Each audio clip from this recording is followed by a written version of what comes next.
And I think the show that's kind of the hottest topic for people right now is probably on Netflix, Adolescence, which comes from some filmmakers that you have hyped up in the past. I mean, Stephen Graham, your boy from Boiling Point, taking some of those one-take lessons with him into this show.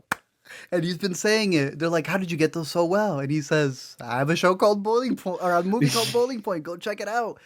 I Yeah. like Stephen Graham, and like I know he's been around for a while, but one of the big moments was in Irishman. I don't know if you remember who he plays in Irishman. He's the guy Yeah. who comes in late. He's Yep. like, "It's 15 minutes." It's like it's accounting for traffic already. I've been waiting for 15 minutes. One of my all-time favorite scenes, and he still comes in project after project, demolishing it, bro.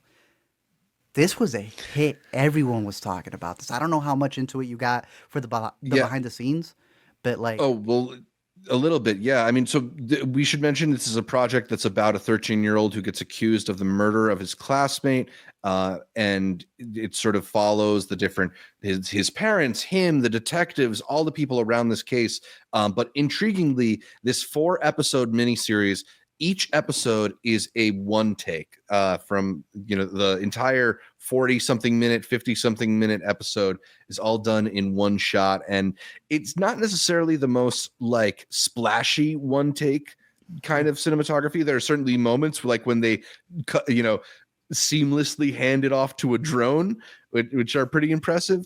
But it's pretty workmanlike and just kind of serves to put you in the moment with these tense situations as they envelop. For me, it works at its best in that first episode. I've caught all 4, yeah. but that first episode, which follows the events immediately after, or right when and immediately after the arrest of this 13-year-old boy, and it puts you in the situation of like reacting to it in real time the way that they are reacting to it in real time, processing it Very in good real use of it. time Yeah. as they have to process it, and the way it also like plays with your expectations.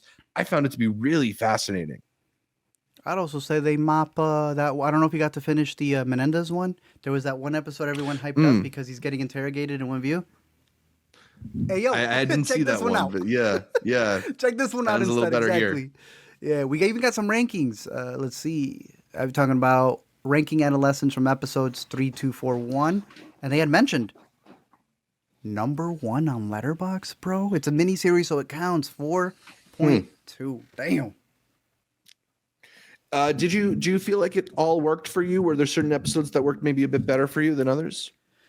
Yeah, I thought it was interesting when you're getting into the psyche of what they're pitching, right? It's not about what he did, but why he did it type of things. I think Netflix has been really good at pushing a lot of these true crime stories because that's how they build it behind the scenes, that Yeah. it is based off of real life events.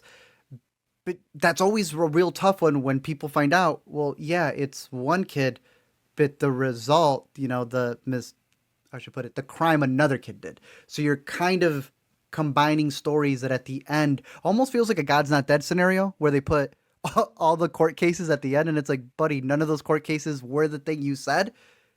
It's a great story that in trying to call it a true story that they cannot pull from has caused a division when you look up a lot of the interviews online.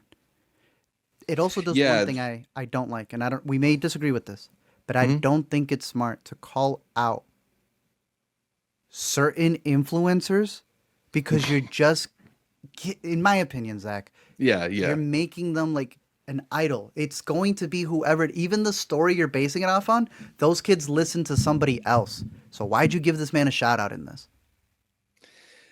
Yeah, I don't know. It's I always heard a good tough when rebuttal you to it. try to it's always tough when you try to integrate things that are not just from the real world, but like kind of like subjects that haven't yet been that are not yet history, that are sort of like actively going on, right? And so there's a moment here where they name drop somebody, and it kind of places it firmly in this moment, which Yeah. to the show's credit, it's trying to be about the moment. It is trying to Yeah. discuss where masculinity is and the influence of social media and bad actors online on young people with all this access to the internet.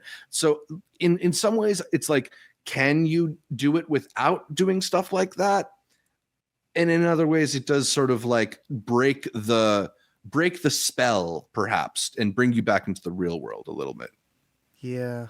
Because I also get it. The rebuttal I had heard was there are parents at home who know this individual. So naming that gets them, it lets them be seen in the show.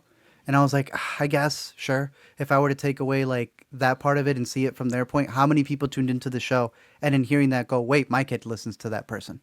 Right, right. I And that's the guess. thing, right? There's nothing Yeah, that's black yeah, and white in situations like this. There's going to be positives and there's going to be negatives. yeah. I'll wrap it with this. You know, in the Electric State, which we're not covering here, the book had a lot of ads, and all of them Right. are fake companies because it's talking about how bad they are, which is why your boys, the Russos, decided to do what, Zach? They came and just the original non-real companies became real companies so that they can make money. And Yeah. sometimes I worry, like, why can't we just make up the individual instead of shouting out the individual? Because Right. if they are everything we think they are, they're nasty enough to be like, this is a shout out, nothing else.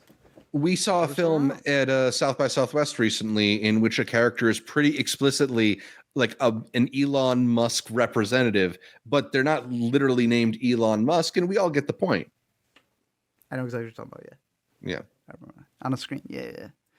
Adolescence overall, though, like I've been telling you, I've always said I don't care if you've got problems with it behind the scenes or anything else. You cannot deny the filmmaking at bay. You like the kid? Yeah, I Rocking mean, the he's kid? giving an incredible performance. Yeah. What's he got, bro? I think this is it. I think Owen Cooper is his name. A fantastic debut. It's going with your girl, Emerald Fennels, Wuthering Heights. Yeah, no, I think I saw he's playing who's the male lead of that movie? Jacob, Elordi, Yeah, he's playing young Jacob in young. Wuthering Heights. Yeah, you are right. Yeah. Well, big pickup for him. Great role here, and a great series overall. Even with how messy it gets behind the scenes or whatever else, the point is to cover stuff like this. And I'll tell you, scariest part about having kids is garbage like this, bro. So, damn. Yeah. Jeez. Adolescence. Big thumbs up, right? Good luck with all of that.